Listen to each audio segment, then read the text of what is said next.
ବଞ୍ଚିବା ପାଇଁ ବନ୍ଧୁତା ଜରୁରୀ ନା ବନ୍ଧୁତା ପାଇଁ ଜୀବନ? ଏ ଯୁକ୍ତିରେ ଆମେ ସମସ୍ତେ ଦିନେ ବନ୍ଧୁତାକୁ ହିଁ ପ୍ରଥମ ସୋପାନରେ ରଖିଥାଏ। ନ ରଖିବା ବି କେମିତି? ଆମ ପରିବାରରୁ ବି ଅଧିକ ସମୟ ଯଦି ଆମେ କେଉଁ ସମ୍ପର୍କ ସହିତ ଜଡ଼ିତ ଥାଏ, ତେବେ ସେ ହେଉଛି ବନ୍ଧୁତା।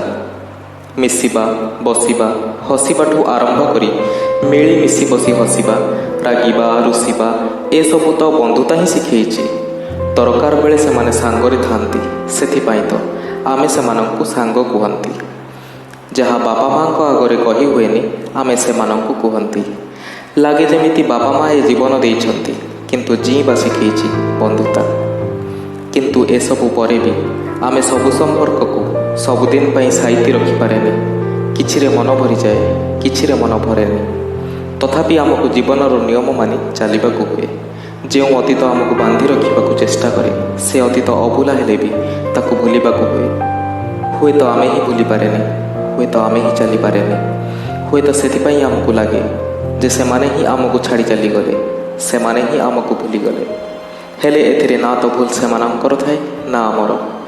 ତଥାପି ଢିଲା ହେଇଯାଏ ସମ୍ପର୍କର ଫିତା। କାହିଁକି କେଜାଣି ଜୀଇଁବା ଶିଖେଇବି ଜୀବନର ସର୍ତ୍ତ ଆଗରେ ନିସ୍ତବ୍ଧ ହେଇ ରହିଯାଏ ବନ୍ଧୁତା।